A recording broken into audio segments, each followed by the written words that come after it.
Your success in learning and memorising depends upon two fuel sources, time and focus. We're going to call them fuel sources because without them, you're not going to get anywhere. By the end of these 2 lessons, you'll have so much free time and a new improved focus to win every single time you spend learning and memorising something. Just to remind you, throughout this lesson, I'm still going to flash on the right hand side of the screen some tiny hand-drawn images that I want you to draw out as we go along. Let's start with time.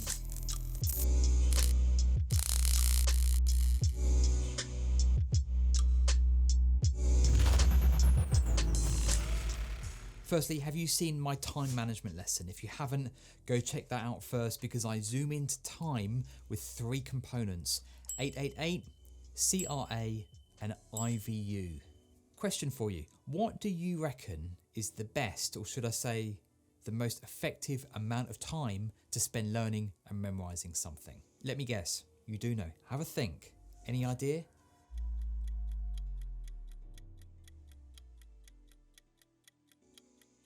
20 minutes. Yeah, that is short. It's supposed to be. The days have gone, long gone, where I want you to sit studying for hours on end. It's boring. And this new memory hacking process is called microlearning. It's fast paced and it's so much more effective than wasting life staring at some screen or book for hours, expecting content to stick. Thing is, you can spend hours like that because that's what parents or teachers want you to do. But it does nothing. Nothing will stick. I'm training you to work smart, not hard. I'm training you to get the results you want. Time spent on studying is not a measure of success. Results are. I'll say it again. Time spent on studying something is not a measure of success. Your results are. Oh yeah, I spent 3 hours revising science last night. Mate, I don't give a damn how long you've been spending revising. What did you actually learn? What can you actually tell me now? Ask them that. And that's the point. Don't waste time if time isn't effective. So effective learning is the hack, isn't it? This is what this course is about. Time memory hack number 1, the power of time restraints. We limit the amount of time you have available to complete the task. We put a time restraint on it. So whether it's to learn a page of physics, a page of Beethoven's Moonlight Sonata, anything, I don't care what it is, we cap the amount of time you have available. It sounds counterproductive, like such a weird thing to do, but it works. So how do we do this? By using either a stopwatch or a countdown timer. I personally prefer a countdown timer because it increases that drive and motivation to focus just that little bit more. What's underpinning this technique is what we call a focusing agent. In life, people don't do something unless there is a consequence. It's called cause and effect. When you're a kid, you reach for the sweet food because it tastes great. You feel good when you eat it. Kids don't reach for raw broccoli, usually. People do things that move them away from pain and towards pleasure. Agreed? Consequence is a forcing agent if used correctly. So set the stopwatch or countdown timer to how long? 20 minutes. That's it. That is the sweet spot, no longer.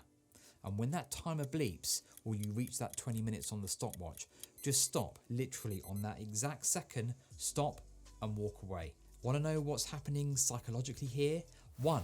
Motivation and drive to complete the task before you run out of time. The consequence is that you don't get to revisit it again. You must complete it by the end of the time. Secondly, it creates a huge hunger within the task, an open loop, because you're forcing the stop point.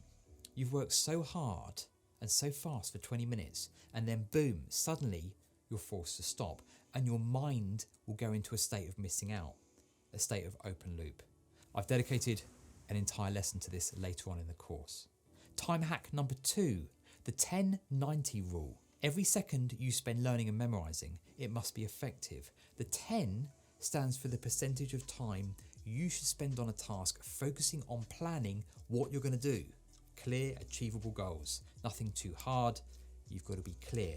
What are you going to do before you hit that start button on the stopwatch? Don't be like 95% of poor achieving students that just enter into a task saying, oh yeah, I'm going to learn some jazz for 20 minutes. Pin it down. Be precise. I'm going to memorise in 20 minutes the first 15 seconds of my favourite jazz song. It's tangible, it's solid, It's quantifiable and you can grip it. Does that make sense? It's clear. You see, that feels motivated. The 90 in the 1090 is the percentage of the time actioning the plan, actually doing what you said you're going to do. Okay, I'd like to look at some sticking points now, those things that slow your progression. Number one, oh, I don't have enough time to do all my work. That's the most common sticking point, and we're going to free it up right now. Time for some maths.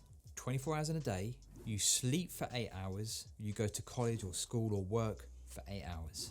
How many hours are you left with? You're left with 8 hours each day. So I'll just let that sink in for a moment. 8 hours of free time each day you get. It's a shock, I know. Action 1 for this lesson. What do you spend that final 8 hours of free time on each day? Complete a Monday to Friday 888 hour review. Here's mine.